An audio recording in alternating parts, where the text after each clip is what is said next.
সুলক্ষণা কুমারী কন্যা যখন মণ্ডপে, তখন উচ্ছ্বাস আর উলুধ্বনিতে মুখরিত রামকৃষ্ণ মিশন মন্দিরের মাঠ। 9 বছর বয়সী এক শিশু কন্যাকে মহা আনন্দে বরণ করে নেন সনাতনী ধর্মের অনুসারীরা। সনাতনদের বিশ্বাস ও দর্শন মতে এই পূজাকে দেখা হয় নারীতে পরমার্থ দর্শন ও পরমার্থ লাভ হিসেবে। শিশু বয়সী এক ব্রাহ্মণ কন্যাকে দেবী রূপে সাজিয়ে চলে আরাধনা। নারীর প্রতি এমন সম্মান প্রদর্শনে গর্ব ও আনন্দে ভাসেন পূজা দেখতে আসা নারীরা। বাবা মার জন্য অনেক খারাপ লাগে, যেমন গত বছরও নবমীর দিন বাড়িতে যাওয়া হয়েছিল। সকলের শান্তি কামনা করি, বিশ্বের মঙ্গল কামনা করি। একটু ঘুরতে আসলাম, এরপরে আরো ঘোরাঘুরির ইচ্ছা আছে এবং মায়ের কাছে প্রার্থনা করব যে কোনো রকম কোনো মহামারী, কোনো রকমের কোনো অসুবিধা যেন দেশে না হয়। তো আমাদের দেশের সার্বিক অবস্থা একটু আগের চেয়ে খারাপই বলবো।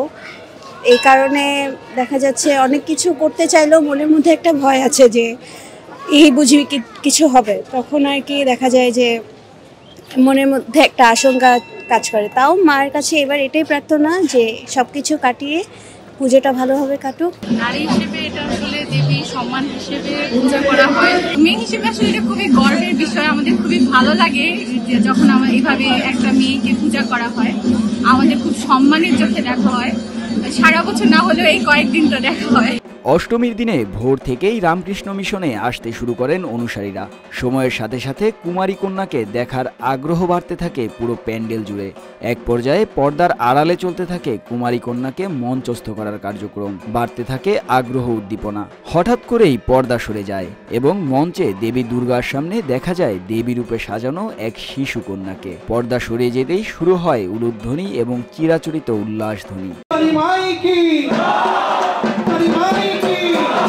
কিন্তু কিভাবে বাছাই করা হয় এই পূজনীয় কন্যাকে? জানা যায় সনাতন ধর্মগুরুরা বিশেষ কিছু ব্যাপার আমলে নিয়ে বাছাই করেন একজন ব্রাহ্মণ কন্যাকে। কন্যার মধ্যে সুলক্ষণা গুণটি থাকা এক্ষেত্রে আবশ্যক। এবারের পূজায় কুমারী হিসেবে নির্বাচিত হয়েছেন 7 বছর বয়সের লাবণ্য চট্টোপাধ্যায়। শাস্ত্রমতে এই কুমারী দেবীর নাম রাখা হয়েছে মালিনী। আমরা একজন ব্রাহ্মণ কন্যাকে সিলেক্ট করি, সুলক্ষণা, যার সব কিছু মানে তার মানে সুলক্ষণা বলতে প্রতিটা মেয়েই সুলক্ষণা, এটা মানে এটাই হচ্ছে জাস্ট মায়ের কিছু কিছু আমাদের রূপের ব্যাখ্যা আছে, ওর মধ্যে যতটুকু আমরা মিল খুঁজে পাই, কোনো একটা মিল খুঁজেই ওকে সিলেকশন করা হয়। তখন ওকে আমরা ব্রাহ্মণ কন্যাকে, সুলক্ষণা লাগবে, ব্রাহ্মণ কন্যা লাগবে, ওর বয়স লাগবে, এগুলো দেখেই আমরা সিলেকশন করি। গুরু মহারাজ যিনি থাকেন, গুরুদেব যিনি থাকেন, উনি সিলেকশন করেন। সনাতন ধর্মের অনুসারীরা জানান, গত বছরের চেয়ে এবারের কুমারী পূজায় ভিড় বেড়েছে আনন্দের মাত্রাও।